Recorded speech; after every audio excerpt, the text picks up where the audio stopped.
साथियों, उमर अब्दुल्ला साहब इन दिनों बड़े ही परेशान परिस्थिति में चल रहे हैं। कभी कहते हैं कि देखिए, अगर स्टेटहुड नहीं मिलेगी तो मैं रिज़ाइन कर दूंगा। कभी कहते थे कि राज्यसभा की चारों सीटें हम जीतेंगे।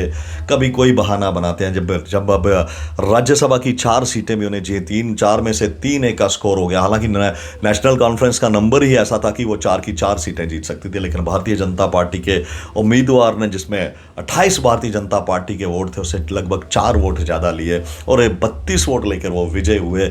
और इसी से उमर अब्दुल्ला के पेट में दर्द बढ़ गया है और अब उमर अब्दुल्ला दिन रात यही कह रहे हैं कि देखिए, भारतीय जनता पार्टी मेरी सरकार को तोड़ना चाहती है, ये मेरी सरकार, मुझे काम नहीं करने दिया जा रहा। लेकिन हम अपने दर्शकों को ये बता दें, वस्तुतः परिस्थिति ऐसी है कि जम्मू कश्मीर इस समय की यूनियन टेरिटरी, और यूनियन टेरिटरी में केवल पुलिस का जो एक ऐसा डिपार्टमेंट है, वो एलजी जो लेफ्टिनेंट गवर्नर है मनोज सिन्हा, उनके पास है। बाकी सारी की सारी डिपार्टमेंट्स उमर अब्दुल्ला के पास हैं। लेकिन उनकी सरकार है, क्योंकि उन्हें सरकार के बीच ही विद्रोह का सामना करना पड़ रहा है। उनके एक नेता आगाउल्ला मेहंदी आगाउल्ला सैयद, उन्होंने उनके खिलाफ विरुद्ध मोर्चा खोला हुआ है। और वहीं दूसरी तरफ हम देखें कि जो उमर अब्दुल्ला के जो काबीना के लोग हैं, वो अपने मंत्रिमंडल का ढंग से भी विस्तार नहीं कर रहे हैं, कर पाए। उनके विधायकों में एक असंतोष है और इन सब चीज़ों की लीलापोती करते हुए उन्होंने पिछले दिनों एक स्टेटमेंट दिया कि अगर एक ड्यू टाइमलाइन में जम्मू कश्मीर को राज्य का दर्जा नहीं दिया गया तो मैं राज्य के मुख्यमंत्री से पद से इस्तीफा दे दूंगा।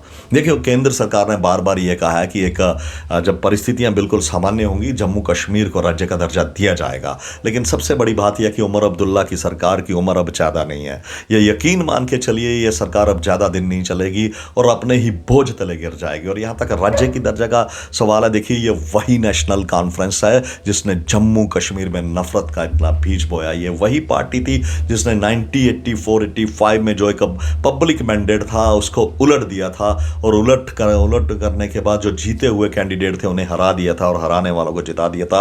और उसी के बाद वस्तुतः जम्मू कश्मीर में जो मिलिटेंसी थी चरम में गई थी। ये वही नेशनल कॉन्फ्रेंस है जिसके नेता, जब मिलिटेंसी चरम पे थी तो वो बात जाके इनके नेता फारूक अब्दुल्ला अपने बच्चों को लेकर लंदन बस गए थे। और ये वही नेशनल कॉन्फ्रेंस है जिसने 370 और 35A की यार्ड में दिन रात वहाँ पे अपने वर्कर्स, अपने कार्यकर्ताओं को और इनके नेताओं ने इस प्रदेश को झम के लूटा। और नरेंद्र मोदी की सरकार ने आते जैसे 370-35A को भी वहाँ से विदा किया।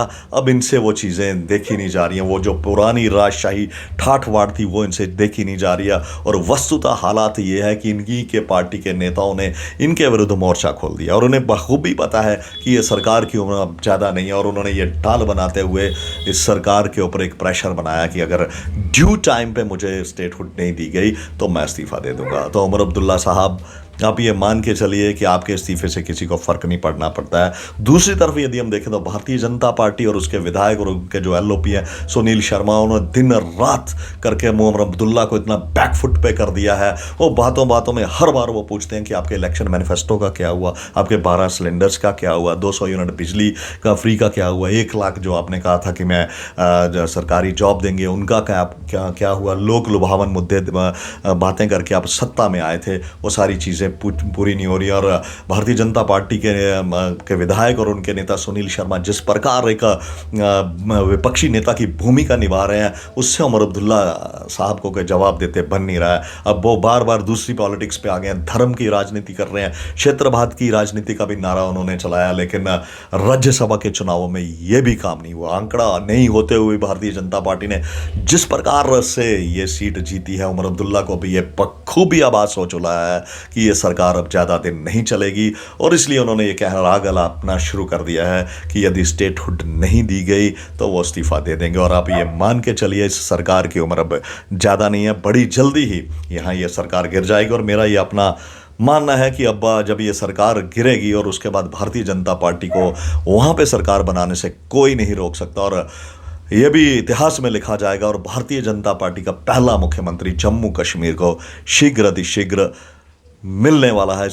ये बात आप लिख के रख लीजिए। ये सरकार अब अपने अंतिम चरण में है और कभी भी आपको ऐसे ही सूचना मिल सकती है जिसमें ये कहा जाएगा कि उमर अब्दुल्ला की सरकार घिर गई है। बहरहाल ये था जम्मू कश्मीर की राजनीति के ऊपर मेरा एक आंकलन। आपको ये हमारा वीडियो कैसा लगा कमेंट बॉक्स में जाके जरूर बताएं, और जाते जाते मेरे इस चैनल टॉक्स विद इंद्रजीत समभ्याल को सब्सक्राइब करें। जय हिंद, वंदे मातरम, भारत माता की जय।